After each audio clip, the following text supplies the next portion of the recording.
Hi, I'm Dave Purdy, and welcome to our September market update. And I know, I'm tardy on this. It's September 9th today, and I just returned from 12 days in the Black Hills. And man, I gotta tell you, it was a lot of fun. And if you haven't been to the Black Hills, I would really go because of the hiking, motorcycling, ATVing. It's just a great place. But kind of switching gears to the market commentary, attached with this short video is the written commentary, which pretty much explains my thoughts and our thoughts as an office. But to kind of put a bow around that, I still think that we've got low interest rates, companies are still earning a lot of money. And I gotta tell you another thing too that I've never really seen before is I've never experienced so many job openings. Well, there have never been in America this many job openings at all levels. So from the bottom all the way to the top, there's a lot of job openings. And I get calls, not frequently, but I've had quite a few calls of people like they're going on vacation, or they say they maybe want to sell out of the stock market, or they're worried about a big collapse or something. And if history's any guide, when you've got this many jobs open, and these companies are earning money, it's hard for things to go, have a major collapse. Now, I think a 5 to 10% pullback is absolutely in the cards, and it's been over a year since we've had a 5% pullback. The fall, seasonally, we have a pullback, but I think we don't try to time that and get in and get out. I think fundamentally things are strong. So I think we want to, keep that in mind. Another thing too is, remember the presidential election, all the fanfare, and we had a lot of calls about, oh my gosh, if whoever wins the presidency, maybe we should sell out of the market because the market's going to collapse, and so forth. And, this year we've had over 50 all-time highs. I mean, this year we've had over 50 all-time highs. And so thank goodness, we didn't sell out of things and so forth. And then kind of switching gears. So the first part was kind of the market commentary. Then I want to kind of just talk about a subject. There's a company called Strategic Coach, and the guy who founded that company is Dan Sullivan. And if you're a high-level executive, and you have to make a lot of money to be part of this program, you are coached by Dan Sullivan. And he came out with a book, it's about a year old now, called, Who is the New How?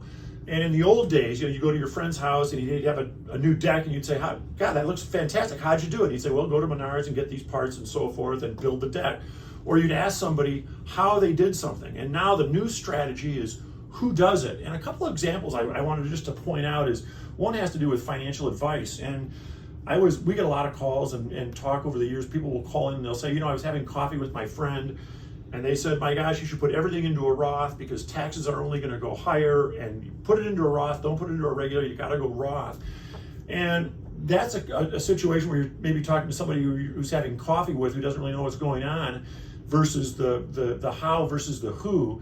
And I read an interesting article, but they're talking about if you're in California and you're earning $58,000 a year annually, you pay a marginal tax double that of somebody living in Arizona with $500,000 in income. And so what that means is, and if this is confusing at all, call me, I'll go over it with you on the phone. But the idea is, if you put money in a Roth in California and you pay all this tax, and then you decide to retire in a low income tax state like in Arizona, or let's say you're in Minnesota and you decide to maybe retire in the Villages in Florida, you don't want to put a lot of money into a Roth if you think later on you're going to be in a low tax place. Now, that's with investments, but I've never, in all my business here in 33 years, I've never believed in the advice business more than anything, whether it's taxes, estate planning, but even basic things. And this to show this is, I actually, years ago, I put a fence up in the backyard of the house, and then a big tree was hanging over the fence ready to fall into the house. And the tree guy comes over, and the guy goes, hey, I can either cut this tree down for you, or, it'll fall down into the house within 3 years because it's got this ash borer disease. And so but he said, what you got to do is you have to unlock the back gate because we got to get in there. And so I didn't even realize this, but I went to go unlock the back gate, and I had this super heavy duty lock. And I actually bought it at the motorcycle show years and years ago. They said it was the hardest lock you could possibly have, the hardest steel, made from Germany. And I didn't need it on the motorcycle, so I locked the gate with it. Well, I put the key in and it's all rusted, and it wouldn't work. And so I thought, now what am I going to do? I go get a hacksaw and try to cut this thing off. It's the hardest lock money can buy for steel. And I thought, no, it's not how you're going to do it. Who do I know? So I called my friend. I've got a friend named Dana. And Dana, he's a phenomenal friend, but what makes him even better is that his skill set is everything I don't know anything about, he knows a lot about. So I called him, told him about this, and he said, I'll come over on my way to work and cut the lock off in the morning, and that'll be done with it. That'll be an easy thing. So I said, okay, but this is hardened steel. And he said, that's not a problem. And so the next morning he came over on his way to work, and I thought, boy, he's not going to cut through this thing. He's going to have to tell me he didn't know it was this hard. Well, he comes back with this machine, and he cut through that lock like it was a hot knife through butter. I mean, it was probably 12 seconds. And then he got this big smile on his face and handed me the lock and got in his truck and drove away.